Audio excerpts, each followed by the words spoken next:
Olá pessoal, eu sou Cláudio Cardoso e esse é o Collab Trends, o seu programa de entrevistas inspiradoras sobre transformação digital, startups, inovação, enfim, tema que tem tudo a ver com o convidado de hoje. A gente vai estar aqui com o Alexandre Gagliotti, que é o Head de Growth da MightyHive. MightyHive é a maior agência digital do mundo, criada no Reino Unido. E a responsabilidade do Ale é uma responsabilidade, como a gente vai chamar ele aqui informalmente, é cuidar da América Latina. Ele é um executivo com orientação intensiva em dados, fluente em conceitos e plataformas de MarTech, Growth, Customer Experience, temas muito caros hoje em dia, muito importantes. Marketing digital, CRM Analytics, DMPs, eles fazem parte do cotidiano desse profissional que tem várias formações importantes em Salesforce, Google, Harvard, MIT, enfim. Ale, muito obrigado por aceitar o nosso convite. É um papo maravilhoso que a gente vai ter aqui hoje, hein? Legal, valeu. Eu que agradeço, Cláudio. Pô, muita alegria estar aqui, um prazer participar dessa iniciativa sensacional que eu vi nascer, né? Então agora com muita honra aqui participando, e a gente é suspeito, né? Mas a gente tem altos bate-papos, possibilidades, como que sempre com essa linha de como é que o growth e outros conceitos de negócios, tecnologia e marketing, no fundo, como é que melhora a vida das pessoas, né? Através dos negócios. Fantástico. Acho que isso é parte dessa paixão nossa. Perfeito. E claro, você, pela relação que nós temos, eu vou me permitir chamar você de Ale Gagliotti aqui no nosso papo. Por favor. Vamos começar por aí, vamos começar por growth, porque é uma palavra em inglês que não é nem muito fácil de pronunciar nos fonemas em português, né? E muita gente conhece, Gagliotti, a expressão growth hacking, né? Que era uma expressão original, e hoje eu tenho, pelo contato que nós temos e pelos ensinamentos que você me fez, eu sei da importância disso para os negócios. Fala aí para a gente o que é growth e como ele se insere em sua relevância para os negócios atualmente. Legal. Um ponto legal, né? Você falou da dificuldade da pronúncia, né? Um conterrâneo seu, um pouco menos conhecido que você, um cara chamado Nizam Guanais, ele sempre falava assim, pô, meu nome é difícil para pedir pizza, mas as pessoas não esquecem, né? Depois que aprendem. Então, o growth tem isso. Nesse universo, essa sopa de letrinhas que a gente vive, né? No marketing, tecnologia, o growth tem uma vocação de não ser traduzido. Isso é positivo, né? A gente vê em alguns lugares, tipo, as pessoas tentando, né, traduzir, tem um movimento que é contra o anglicismo. Pô, para de usar termo em inglês, a gente está no Brasil. Então, isso ajuda, eu acho, na compreensão, na implementação. E aí eu começo com um desafio, ao mesmo tempo uma provocação, que o growth ele é muito confundido, Cláudio, com o growth hacking, né? Growth hacking é uma disciplina que surgiu já há mais de 20 anos. O caso mais famoso é o do Hotmail, né? Que cresceu exponencialmente quando os fundadores começaram a colocar uma mensagem automática nas assinaturas, tipo, você quer uma conta de e-mail gratuita como essa? Clique aqui, né? E aí aquilo funcionou, começou a crescer. Então, o growth hacking, ele está associado geralmente a técnicas, né? Como o nome diz, hacks geralmente são atalhos, né? São sacadas. Enquanto o growth, nessa abordagem que a gente traz, é uma cultura, né? Então, quando a empresa ela adota ou ela compra, né, a cultura de growth, a gente coloca isso em todas as áreas. Deixa de ser uma responsabilidade das áreas de vendas, onde ainda é muito confundido, né? É muito no meu dia a dia, onde o termo growth é muito usado, a gente vê muita associação growth com crescimento, então as pessoas automaticamente associam como novos negócios. E aí está o grande engano, né? Eu vou crescer adquirindo novos consumidores, conquistando novos mercados. Isso tende a limitar muito, e não é raro, mesmo nas economias avançadas, né? Ou universos tipo SaaS, de software, ou de assinaturas. Tem um grande player no mercado de assinaturas no Brasil, que ele seria um campeão em growth, tá? Se ele não tivesse tanto churn, mas ele perde tantos clientes, quase a mesma velocidade que ele adquire. Eles são muito bons em aquisição. Então, percebe? A estratégia de growth dele é incompleta. Ele não cresce. Ele adquire muitos consumidores novos para sua base, mas perde quase na mesma velocidade. Então, eu gosto muito de provocar, né? Não é a gente se apropriar de um termo que hoje é universal, mas de provocar essa visão sistêmica, essa visão holística do growth como todas as áreas que geram negócios para a empresa dentro de uma estratégia integrada. Então, é muito olhar para o pós-venda, né? Não com um olhar de suporte e nem com um olhar comercial só de upsell, mas do tipo, a famosa rampagem, né? Que eu vou adquirindo novos consumidores sem perder a minha base, o crescimento é muito mais estável, previsível e acelerado. Então, falando em conceito, eu acho que é bom a gente setar essa plataforma assim. A minha percepção, e compartilho com alguns colegas e empresas do mercado, é que o growth, vamos chamar de raiz, né? É esse growth, além da tecnologia, além dos hacks, né? É o growth como cultura, tá? Alexandre, você citou muito bem a importância do growth e o que há um reconhecimento econômico dessa questão globalmente, né? O próprio crescimento da MariHive, que de poucos 3, 4 anos já tem um faturamento espetacular. Nós estamos acompanhando também um declínio dos modelos tradicionais, ou seja, não é um crescimento qualquer, com impactos e uma reconfiguração do cenário. E, mais recentemente no Brasil, aquisições fantásticas de martechs, né? Por empresas de TI, mais recentemente, a questão da RD Station pela TOTUS, se eu não me engano. Isso. E empresas, e anteriormente nos Estados Unidos e Reino Unido, se eu não me engano, também não tenho certeza, mas empresas de consultoria gigantescas que vêm adquirindo martechs como um aparato técnico para realizar isso que você nos falou aqui de growth, né? Comenta um pouco para a gente aí desse crescimento, da saúde do segmento, enfim, e do quanto ela aciona economicamente, né? Tá, vamos lá. Eu acho que isso aí traz uma reflexão muito legal, que é um dos grandes benefícios do growth, que é a democratização de conceitos, estratégias e plataformas, inclusive, ferramentas de tecnologia, que há 5 ou 10 anos era impensável para pequenas empresas terem, né? Então, você citou aí um caso que é super emblemático da RD Station, aquisição da RD Station pela TOTUS. Sabe qual foi um dos principais drivers para a TOTUS pagar o que foi considerado pelo mercado um valor alto, né? Foi, se eu não me engano, um múltiplo na casa de 9 a 10 vezes o faturamento. Então, é o quê? Existe uma sobreposição da base de clientes. Então, a TOTUS tem muito cliente já pronto para só plugar a solução da RD Station. Então, são clientes no core da TOTUS, que é o ERP, software de gestão, que vai plugar uma solução de marketing, né? Além disso, Cláudio, essa onda de aquisições, ela vem, por exemplo, já há mais de 10 anos, quando ainda o mercado das holding companies, né, as grandes WPPs, Publicis, IPG, as grandes holdings de agência globais, já há algum tempo eles vêm considerando as consultorias Big Four, né, as McKinsey, Bain, Accenture, como grandes concorrentes, né? Então, esse é um outro engano natural de mercados emergentes, não países, né, mas de soluções assim que estão surgindo, que muita gente associa growth à tecnologia, né? Eu vou bater muito nessa tecla da cultura, né? O growth você pode fazer numa pequena empresa com uma planilha de Excel, né? E implementar conceitos e táticas de growth.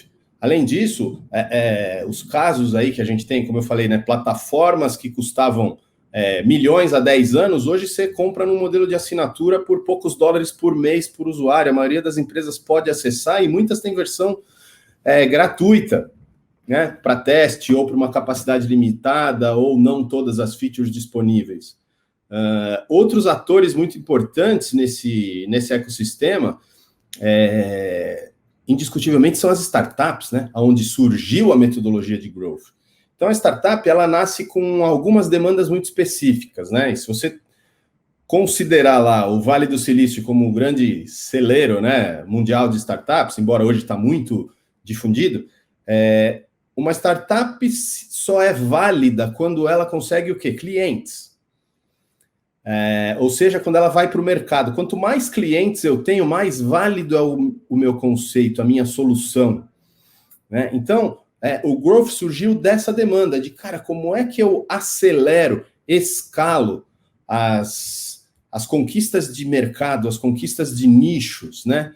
E aí a importância dos dados, conforme eu vou nichando, conforme eu vou vendo. Startup é natural do modelo de startups, né? As rotinas de experimentação e testes, que é um dos pilares fundamentais do growth, né? Então eu testo. Recentemente saiu o State of Growth, que é um reporte da Growth Hackers, que é lá de São Francisco, do Sean Ellis, que é quem cunhou o termo, né, growth hacking, e aí em comum entre as startups e empresas consolidadas de maior crescimento, o fator em comum mais presente, sabe qual era? Volume de experimentos, as que são mais propensas e dispostas a testar hipóteses de aquisição de clientes, de fidelização de clientes, de crescimento de base instalada, enfim. O growth permite esse protagonismo, e um dos grandes, eu sou muito fã, um grande benefício do growth, que é a previsibilidade. Você imagina um conceito de startup que sofre muito, aquele empreendedor apaixonado, que tem uma ideia e quer levar para o mundo aquela solução, e geralmente ele vende muito barato em troca de investimento num estágio muito inicial. Eu tenho poucos clientes ou ainda não tenho clientes, então ele dá muito equity para o investidor. Tem uma cultura, né, de a primeira vitória do empreendedor é conseguir um investidor. Não, a primeira vitória é conseguir clientes, e o growth ajuda a isso. Né? Você não ceder muito da sua empresa num estágio muito inicial. Então, o growth, primeiro, ele tende a ser barato quando bem feito. Não requer grandes investimentos financeiros. Você pode testar e colocar mais energia no que está funcionando. Ao contrário do que muita gente pensa, de vamos corrigir o que não está legal. Não, esquece o que não está legal. Enfia o pé aonde está funcionando, que você vai ganhar tração, você vai ganhar velocidade, você vai ganhar crescimento. E a previsibilidade, que esse é um dos motivos que a gente volta no deal da TOTUS adquirindo a RD Station, é a previsibilidade. Ele olha e fala, cara, você está vendendo tanto com tanto de investimento e tem um histórico, tem dados sólidos e confiáveis, mais ou menos é bastante seguro de dizer que se eu aumentar esse investimento, vai aumentar o retorno. Então, imagina um founder de startup num momento onde ele está vulnerável, geralmente, precisando de investimento como gasolina para o seu negócio. Se ele tem uma projeção confiável, baseada em dados, que a previsibilidade do growth oferece, ele entra muito mais equilibrado numa negociação com o investidor. Ele fica muito mais atraente para o investidor falar, peraí, esse negócio aqui está sólido. Eu vou colocar mais dinheiro e vai subir mais zeros no resultado projetado. Sensacional. Eu não sei se vai ser um resumo correto, mas como eu entendo growth, como uma espécie de consolidação de todas essas influências, de metodologias ágeis, de compreensão desse formato beta das organizações de grande alavancagem, como as startups, as tecnologias de EdTech, SmartTech, há uma confluência em algum lugar, em alguma coisa que se manteve firme, que é a visão de negócio, que é a visão do crescimento do negócio. Então, isso manteve-se firme como um stack, como uma bandeira, e criou esse novo nome para dar sentido e organizar todo esse aparato. Por isso que é tão plural, multidisciplinar, o growth. A gente vai fazer um rápido intervalo, Alexandre. Eu queria ouvir você sobre essas ponderações que eu fiz agora, claro. E a gente volta já. Fiquem com a gente, Transamérica, a sua rádio onde você estiver.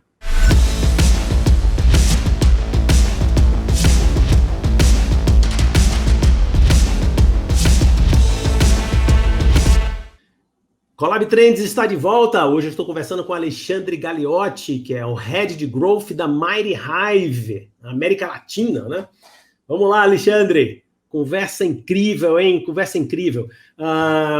Olha, a gente finalizou o bloco anterior tentando situar por que Growth é tão multidisciplinar, porque ele se mantém recebendo benefícios de coisas muito recentes, como tecnologias de marketing digital, anúncios programáticos, enfim, a mentalidade ágil e de alavancagem, de escalabilidade das startups, tudo isso junto, mas alguém se manteve no lugar do negócio, alguém manteve a visão de negócio. E eu acho que esse lugar, merecidamente, é do Growth hoje. Aí eu queria aproveitar, fazer esse comentário, e lhe ouvir naturalmente, se isso faz sentido, e depois, emendando, queria ouvir, assim, quais são sua visão de futuro para essa área tão futurista, né? Que é tão promissora, né? Sim. Faz todo sentido, sim, Cláudio, você colocar o Growth como esse possível hub de convergência, né? E a gente vê muito, hoje se fala bastante nas Growth-Driven Organizations, né? Que tem muito a ver com esse olhar de cultura que eu falo sempre. Né? Se você pega uma organização, vamos pegar um exemplo de uma empresa de TI, tá? Uma empresa de TI, não de SaaS, tá? Não de plataforma, vamos dizer que é uma solução para todos. Vamos pegar uma empresa de TI que tem projetos customizados, desenvolvimento, né, customizado. Geralmente, é uma empresa muito orientada para processos, tá? É uma empresa que tem lá, são muitas partes móveis, né, para você desenvolver, às vezes, um software, uma solução customizada. Então, ela é muito ritualizada. Então, tem os roteiros lá de Scrum, de metodologias ágeis diversas, porém, orientadas para o processo, porque aquilo é meio que uma rotina que funciona. Até se chama, né, rotinas, algumas dessas dinâmicas.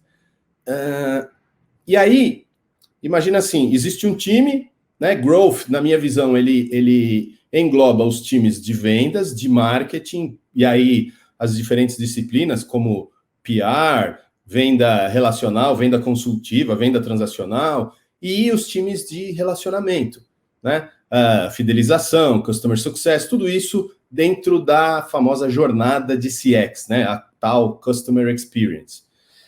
Imagina, então, o profissional à frente do negócio, à frente da área de vendas, vai lá, está com uma proposta, então ele traz para a Transamérica, por exemplo, um modelo de atribuição de dados pelo canal do YouTube. Caramba, que legal! E alguém tem que desenvolver isso dentro da empresa.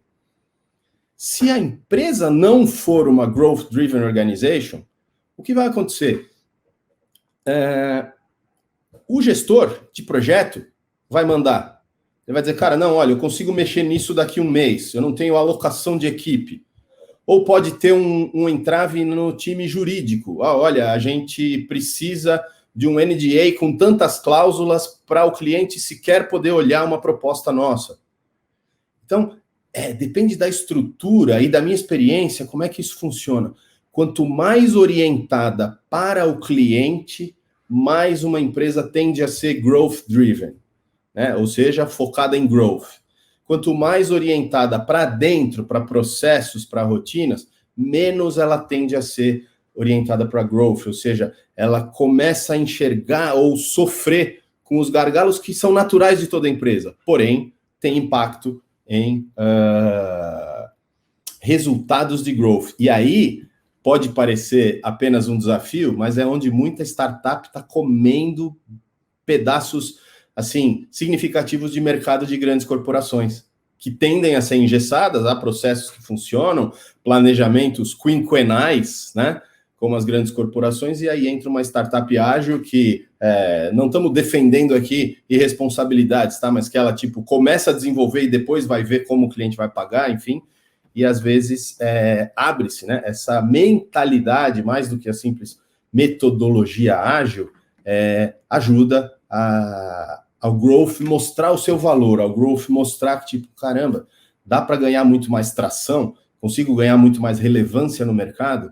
E aí, a analogia clássica que eu trago em quase todas as minhas conversas, né, que hoje é virtualmente impossível a gente abrir uma mídia de negócios ou LinkedIn e não ver a analogia que os dados são o novo petróleo, né? Então, se você pensar, a maioria das pessoas entende o petróleo como a matéria-prima para combustível, né? Mas petróleo está presente em muita coisa, plásticos, cosméticos, borracha, tintas. E para cada um desses produtos, o petróleo recebe um tratamento diferente. Senão, não funciona. Ele não tem valor. Mesma coisa com os dados. Se eu vou usar um dado para tomar uma decisão em uma análise histórica, qual é o comportamento padrão de um certo nicho de clientes ou de um certo produto em uma determinada região, é um tipo de análise que eu faço. Eu vou tratar esses dados de uma forma. Quando eu quero fazer, por exemplo, uma análise de modelos de propensão, qual cliente, baseado no meu histórico de melhores clientes, tem mais propensão de converter e ter um bom lifetime value, ficar comigo durante um tempo, é um outro tratamento que eu trago para os dados. Todos eles convergem aonde? Exatamente como você começou a conversa. Métricas e indicadores de negócio. Né? Não parar no processo, mas como dizia o Stephen Covey lá atrás, no 7 hábitos das pessoas altamente eficazes, comece com o objetivo em mente. Com alguma frequência a gente recebe no dia a dia nosso, né, interagindo com áreas como canais digitais, e-commerce, marketing digital, performance. A gente quer fazer um projeto com a estrutura de machine learning da Google Cloud. Sim, mas para quê, né? Que problema de negócio você quer resolver com isso? Ou qual indicador de negócio você quer impactar fazendo isso? E não a solução pela solução. Perde-se muito valor nisso. Quer dizer, colocar a tecnologia antes de pensar o negócio. Agora, veja, eu vou lhe provocar aqui. E como é que você vê essa perspectiva? Você acha que growth entra na prateleira dos negócios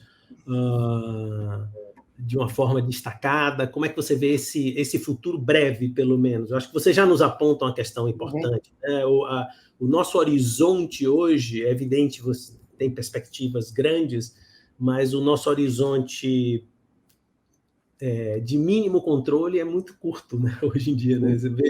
Você vê ali mais no imediato, né? Quase que um ano para frente. Mas você acha que você acredita que growth está na prateleira e vai ficar? Isso eu tenho duas visões quase antagônicas sobre isso, tá? A primeira é que, assim, análogo àquela frase do Bill Gates, que ele falou há uns bons anos, que perguntaram, né? Todas as empresas vão estar na internet? Ele, não, só as que quiserem sobreviver. Então, eu acho que growth tem muito isso. Então, as que quiserem competir, que quiserem ocupar seu espaço, estão numa sinuca, não tem opção.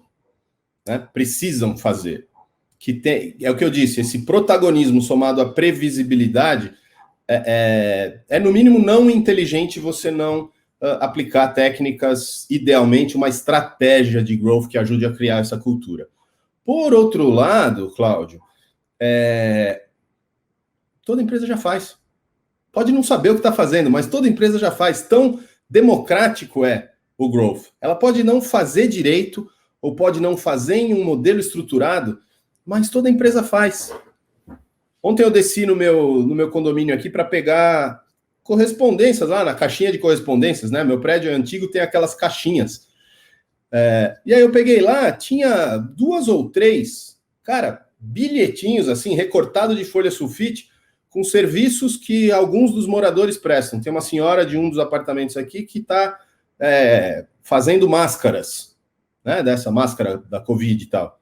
E ela pôs lá, máscaras com uma fotinho, você vê impressa numa impressora caseira, apartamento tal. Vai falar que isso não é growth? Ela não tem como medir, mas ela seguramente, ou por empatia, ou por amizade, ou por necessidade, uma máscara, ela vendeu por causa disso. Perfeito, perfeito. E tem uma percepção também de cliente, de onde o cliente, do canal do cliente, nesse caso aí, a caixinha. Sim. Agora, Alexandre, uma das coisas que está me chamando a atenção nesse papo, que está riquíssimo, é exatamente o papel que você desempenha. Porque acaba que esse papel ele precisa de um repertório considerável. Né? Então, isso tem imagino que isso tem a ver com uma trajetória de vida. Né? Quer dizer, ninguém aprende uma disciplina tão multidisciplinar, desculpa a repetição da palavra, mas da noite para o dia. Então, talvez aí, a gente tem mais uns 2 minutinhos e meio aí de papo, eu acho que seria interessante, talvez não falar de toda a sua trajetória, nesse tempo é muito curto, mas falar assim, que elementos você acha que um head de growth ou alguém que quer ocupar esse lugar no seu negócio, mesmo a sua vizinha, né, que vem de máquinas, precisa ter um certo domínio, né? Quais são as disciplinas que ele precisa ter domínio com destaque? Tá bom. Eu acho que a mais importante é mais do que uma disciplina. Eu tenho um blog que chama Growtitude, que é a atitude. Então, isso está associado a quê? Não ter medo de errar. Feito é melhor que perfeito. Tecnicamente, essa frase não é boa, né? O perfeito, em teoria, nada é melhor que o perfeito, mas o feito é melhor que não feito. Então, é a visão de MVPs das startups. Vai para a rua, testa, experimenta. É importante você conhecer. Se eu fosse colocar uma disciplina, eu acho que é o CRM. CRM mais importante do que mídia. A mídia é muito focada em aquisição, né? Conquistar novos clientes. Então, a cultura de CRM não é necessariamente uma plataforma ou uma ferramenta. Que, como eu sempre falo também nas palestras, nas apresentações, a vendinha da esquina da casa da nossa avó, que ele tinha uma cadernetinha, é o primeiro CRM. Ele sabia o que as pessoas gostavam, ele sabia quanto a dona Maria da casa tal tinha que pagar no mês seguinte, e se ela vinha toda quarta, ele colocava o produto que ela buscava. Isso é CRM, puro. Então, entenda o cliente sem medo de errar. É isso que eu diria. E falando em trajetória, outro dia eu ouvi num curso, eu estava como aluno em um curso, e aí eu apresentei essas coisas que eu trago. Num dia eu estou numa conversa com a Ambev, por exemplo, né, que é cliente da MariHive, e no outro eu estou, às vezes, orientando essa senhora do meu prédio, ou um pequeno empresário. Então eu gostei muito, que eu tenho feito uma jornada meio de o Robin Hood do Growth. Eu aprendo, vejo possibilidades que, às vezes, as grandes empresas podem e tento traduzir para um dia a dia do pequeno empresário, especialmente que está batalhando muito nesse contexto, né, adverso que a gente está vivendo. Então, assim, às vezes uma pequena mudança, né, traz muito impacto no seu dia a dia. Né? Então, eu acho que é muito fazer, sabe? É fazer, aprender enquanto faz, não tem uma receita única. Os grandes investimentos das grandes empresas, invariavelmente, por mais que ali metrificados e analisados com as tecnologias mais avançadas, também tem grandes desperdícios, né? Então, acho que esse é o recado, assim, vamos fazer, gente. O Alexandre, eu acho que se eu pudesse destacar algo desse papo tão rico, se é que é possível isso, destacaria essa sua visão, que é muito generosa, de oferecer a mentalidade de growth, o pensamento de growth para todo tipo e toda escala de negócio, né? Como um pensamento de negócio, como um princípio de negócio. Eu acho que isso foi muito generoso da sua parte, a gente lhe agradece demais. Casa aberta, Alexandre, para você. Uma honra ter aqui, você que é uma referência nesse segmento tão importante hoje para o nosso país. Muito obrigado. Imagina, eu que agradeço, um prazer é todo meu poder compartilhar um pouquinho assim do que a gente aprende, às vezes na marra, né? Como você disse, eu dei muita sorte de um momento de vida com as pessoas que a gente conhece, com conhecimentos que vieram se integrando para ocupar esse espaço hoje aqui. Tem muito disso também. Alguém lá em cima gosta de mim, já me falaram, e eu acredito. Eu também. Obrigado. Até a próxima. Grande abraço. Obrigado, Cláudio.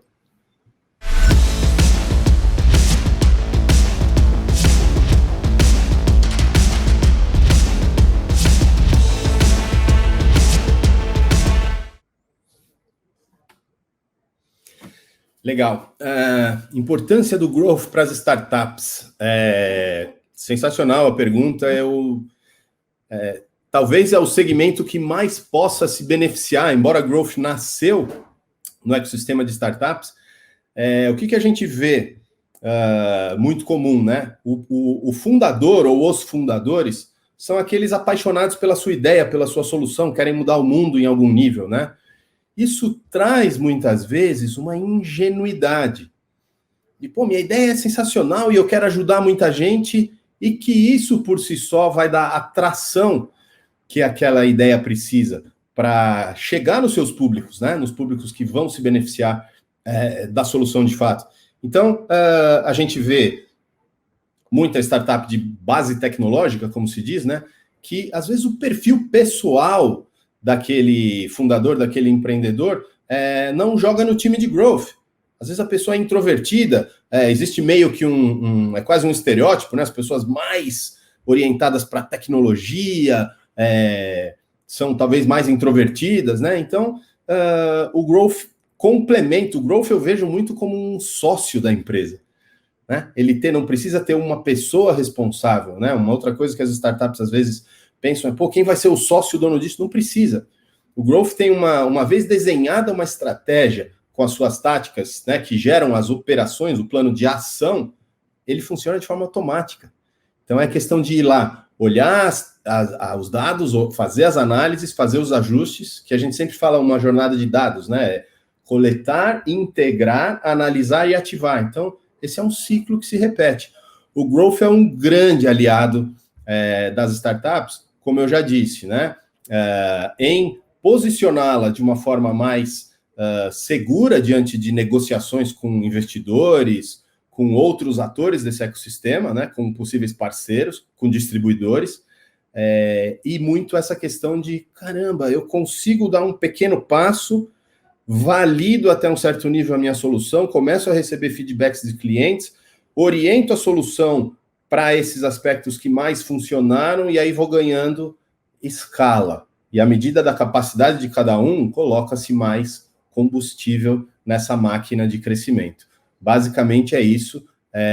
Tem muito a ver com a mentalidade, como eu sempre falo, e as ferramentas certas com os públicos certos. Se fosse deixar um recado para as startups, pensa o máximo que você puder no começo, quem é o público, mais do que a solução. Quem é o público que você vai ajudar? Que problema e de quem você vai resolver? Quanto mais pessoas tiverem aquele problema, quanto mais grave for aquele problema, maior o potencial de growth que a tua startup tem. Essa é a minha dica para as startups. Chegamos ao final de mais um Collab Trends. Hoje eu tive um papo incrível sobre growth com o head de growth da Mari Hive, Alexandre Gagliotti. Se você tem interesse no tema e está no YouTube, veja aqui na descrição do vídeo dicas de leitura sobre o assunto. A gente volta na próxima semana. Veja o nosso canal também no Spotify, ative o sininho, dê o seu like e até a próxima semana. Fique aqui na Rede Transamérica com a gente.